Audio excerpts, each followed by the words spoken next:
Welcome to Lean Lifestyle. My name's Ricky Brody, and this is part 3 of how to design the perfect program. In this one, I'm going to be talking about cardio, and I'll also do a bit of a roundup at the end. If you haven't watched the ones before, basically the reason behind these is so that you can get an idea of each part of your journey with training, nutrition, and cardio, what they do, what you should be looking for, so that you can get the right sort of feedback and know what to adjust rather than just adjusting everything and just hoping for the best. Cardio should be focused around improving your health, your fitness levels, and then of course contributing to your calorie output. Once again, I think often people only look at cardio as a way to contribute to your output, but if you understand the other variables, it can just help you a little bit more with understanding what you should be looking to get from doing cardio, because it can be such a powerful thing to understand. Because even if you're not constantly pushing it, it's a great thing to have within your journey. I very often see people absolutely obliterate themselves whilst doing cardio and then just stop doing it, and most of that is because they're not necessarily looking for fat loss anymore. But really that shouldn't be the goal. If you understand the benefits from a health perspective or your fitness levels, you'll understand that it's got more benefits than just your calorie output.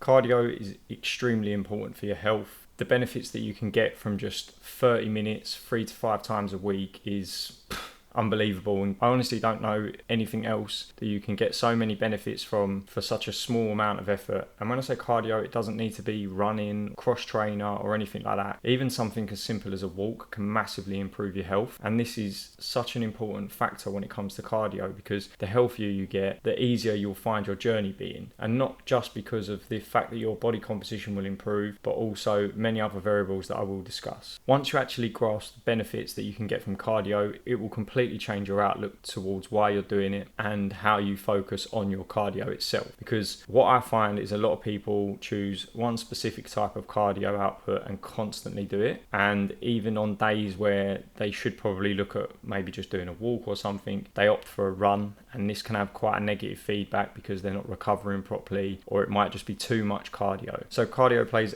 a big role in strengthening your heart. Now obviously I'm not going to get into all of the reasons why having a strong heart is a good thing, but it's quite self-explanatory. You know, if it comes to you further down the line in your life, working on it now can not just allow you to overcome potential issues further down the line, but also massively help your way of life now. It can also help with boosting your immune system, so that's something that a lot of people struggle with, you know, getting sick randomly and things like that. Personally, I very, very rarely get sick, and I do think that a lot of that stems from my consistent cardio output. And like I say, I don't necessarily mean running, stuff like that. I mean just going for walks or jumping on the bike or the bike home, anything like that. Just being active on a regular basis massively helps improve your immune system. This can not just prevent you from getting ill, but also when you do get ill, it doesn't last long. Like if I do catch a cold, it has very minimal impact and I'll recover from it quite quickly. This could just be my genetic makeup, but do put a lot of that down to my general health due to my nutrition and my cardio. It also massively benefits your mood. The endorphins that you release when you're training or when you're doing cardio is like no other. I'm sure many people know that obviously when you go out and do a run or you do go for a walk, you do tend to just feel better for it. Even if it is just walking a dog or something, it's quite a good feeling. Getting the heart rate up a little bit, being active can massively improve your mood throughout the day. And this is why a lot of people who start doing fasted cardio notice that they do just generally have a better mood throughout the day. And also if you do it later on in the day, personally I find myself being more productive, meaning that say I finish a day at work and I go home, if I was to just not do anything, I'm not really feeling quite right. Whereas if I was to go walk the dog or maybe jump on the bike, after that I tend to then find myself being more motivated to prep my meals or just do anything around the house or anything in general. So it can massively help improve your mood, and obviously having a positive mindset can be something that massively helps just through general day-to-day life. It can also help improve your sleep. So a lot of people notice that they sleep a lot better. This could just be the fact that your output is higher, so that you're actually forcing your body to rest rather than constantly feeling stimulated. But for me, even something like a walk in the evening, if I take the dog for a walk in the evening or I do the bike for 20 to 30 minutes, I find myself falling asleep a lot faster and having much better sleep compared to if I was to just go home and just try to go to sleep. Whenever I do cardio, I do tend to find that I have a more consistent sleep routine. And when I say cardio, if you're doing it late at night, I don't recommend doing something that is moderate intensity or even high intensity. Go for like a lower intensity thing. Like I'll just literally go on the bike for like 20 to 30 minutes at a low resistance. not focusing on any sort of calorie burn, but just focusing on that benefit that I'm getting, that I know that I'm going to sleep better, my mood's better. Whereas if you do something that's quite high intensity, really elevate the heart rate, it's quite difficult for you to actually get into that sort of rest and digest mode, which is obviously going to allow you to get to sleep a lot easier. You're more likely to be in a bit of a fight or flight situation. Also, one of the benefits is energy. Now, there's a few variables to this. One of the ones that I noticed the most is the fact that my general energy is better because my fitness levels are better. So what this means is, like, doing all these small tasks throughout the day, I actually recover from them a lot faster. This might sound quite small, but actually it's extremely beneficial. So I'm on my feet all day, and for most people that are on their feet all day, they really struggle, whereas I don't as much. And I find that a lot of that is down to my fitness levels, and because I'm able to recover from it means that I've got more energy. Now, one of the factors is obviously improving your fitness levels. Now, why is this so important? First off, like I said, the ability to just do more things. I'm a dad, so my fitness levels help me quite a lot when it comes to chasing my son around or doing anything like that. Just as an example, I mean, we went away to Centre Parks and I was playing badminton with my partner, and I literally had my son on my shoulders like the whole time, or on my back, or it was all these sort. So I was able to play badminton whilst keeping my son occupied, and a lot of that is because my fitness levels were there, whereas a lot of people wouldn't be able to do that. And after that, I didn't actually feel like fatigued or anything like that. It was just a really enjoyable moment because I was able to do that, was able to do a lot of things throughout the day, and my fitness levels allowed me to actually do all of these things without struggling with energy. And these are the small tasks that throughout the day that a lot of people struggle with, or at least struggle to keep up with, due to the fact that their fitness levels are quite low. A lot of the time people wouldn't be able to do this, and they think that it's just because of them, but it's actually just due to the fact that they're not very fit. A lot of my clients notice this because I do work with a lot of dads, and they notice their ability to kind of work a lot and also have the energy to do things with their kids and not feel so drained from it, and that is because they've improved their fitness levels. So not only does it mean that you can do more, but it also plays a huge role in your recovery. So the benefits towards your training and your recovery are also a huge factor. Being able to recover faster between sets, days, stuff like that can massively help you with progression during your training. Not only that, but it allows you to train harder. So quite often people fail their sets due to their cardio capacity, not actually because the muscle's fatigued. And obviously this can give you the thought process that you've trained really hard, or that you've pushed yourself to your max, which is, you know, that's part of it. You want to push yourself, but you've got to understand, is it your muscle that's failing, or is it your cardio output? If it's your cardio output on a single set exercise, then obviously by getting fitter will allow you to do more, which will obviously lead to more muscle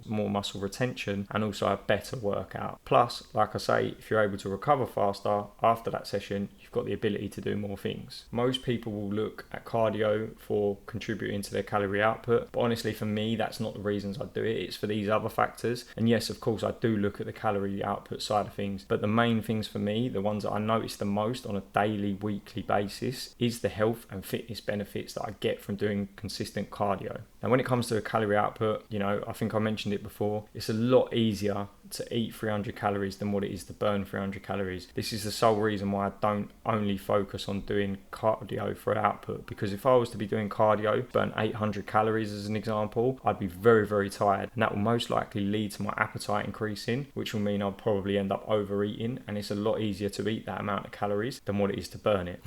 So I could eat 300 calories in about a minute, whereas it would take me 30 to 60 minutes to potentially burn 300 calories. So to me, that tells me it's not an efficient way to actually burn calories. Although it contributes to it, it shouldn't be the main focus. All of these together will contribute to your calorie output, but you shouldn't just solely focus on cardio for calorie output. Obviously, there are benefits to using cardio as a way of contributing to your calorie output. One of the main things is it's very easy to increase your calorie output with a very small amount of effort. What I mean by this is, say you're doing 20 minutes a day. If you was then to add 5 to 10 minutes a day, as long as your fitness levels are in line with this, you can quite easily boost your calorie output. The issue comes when people automatically go to a higher calorie output when they're not actually fit enough to do it, but then they have a lot of the side effects, meaning they're more lethargic, they fatigue faster, and also their appetite can increase. And obviously, if your goal is fat loss, none of them three are helpful. And whilst you can obviously increase your output through training, there is a crossover effect in the sense of that if you start to add in additional sets and exercises, this can also also lead into your other workouts not being as effective. So the fatigue can start to build up because you're trying to push your workouts, whereas if you push your cardio by 5 to 10 minutes, it doesn't have the same impact. So understanding its role in your journey is very important. Do it for your health and your fitness. And when it comes to your contribution to your calorie output, be aware of the other variables, because if you're not in a healthy, fit place, it will actually start to begin to have a negative impact on your progress. Because like I mentioned, low fitness levels with a high output tends to lead to high fatigue and a high appetite, and that's not where you want to be if you're looking to drop body fat, because as we all know, being in a calorie deficit is the key component, and as I mentioned, it's a lot easier to eat 300 calories than what it is to burn them. So understanding each factor can allow you to focus on them individually, and this tends to make it a lot more enjoyable for not just myself but my clients as well, because having an understanding of what sort of feedback they should be getting from each aspect will allow them to understand what's contributing to what and what needs to be changed. Meaning that obviously if you're feeling very fatigued with regards to like your muscle soreness, or you're unable to perform on a regular basis within your sessions, it could mean that your training needs to change, or your nutrition needs to change because you're not eating enough to fuel yourself, or it could be the fact that your fitness levels are not in the right place. So rather than changing all of these variables, you can actually pick ones and see which one works. So as an example, if you do pull back your volume or do less exercises and this is gone and you're still able to progress, that means that your training was the issue. If this doesn't work, then you can also look to maybe adjust your nutrition around your training or in general. And then of course, if by eating more doesn't contribute to it, then it could be the fact that you're doing too much cardio. So there's many ways that you can implement these. That's just a very, very straightforward off my head sort of way of looking at it, but you can quite easily adjust things. And if your goal is obviously fat loss, you don't have to then drop your calories, increase your output and add more sets. You can just do one at a time, knowing, right, I'm eating enough, my performance is good, so now what I can do is I can adjust my cardio, increase my cardio output so that I am now burning more calories, and then my body fat levels are going to consistently come down whilst maintaining enough muscle and then also fueling my day correctly. So as you can see, they all interlink, but it's understanding each part of the journey so that you can then know what to adjust. So what should you be looking for with regards to feedback? With your training, the feedback should be focused around your workouts, your performance, your pumps, how consistent your workouts are, and overall just focusing on stimulating the target muscle rather than just going through the motions. Your nutrition is to help you perform well, your daily energy levels, manage your hunger, your mood, and of course create a calorie deficit. And your cardio should be around improving your health, your fitness, and once again contributing to that calorie deficit. Once you have these principles in place and you understand what does what, it allows you to make the correct adjustments, and that's often why my clients who stick at the programs get the best results, because we manipulate the right things. And obviously I take the guesswork out of it, but I've put these videos out so that people can get an understanding of the sort of adjustments that I would potentially make, like I've gone over in these videos. Just remember, it doesn't have to be difficult. As long as you have an understanding of what you're doing, why you're doing it, it can actually be a straightforward process. And having the confidence to make these adjustments comes from understanding what these aspects do within your journey, rather than just shooting in the dark, cutting all of your calories, increasing your workout frequency and massively increasing your output through cardio is not going to allow you to have a sustainable approach to you actually getting yourself into shape. Once you go through these and you understand what does what, you'll be able to achieve a lean, athletic looking physique and also maintain it. I hope this has helped. If you have any further questions, drop me a comment and I'll be happy to help.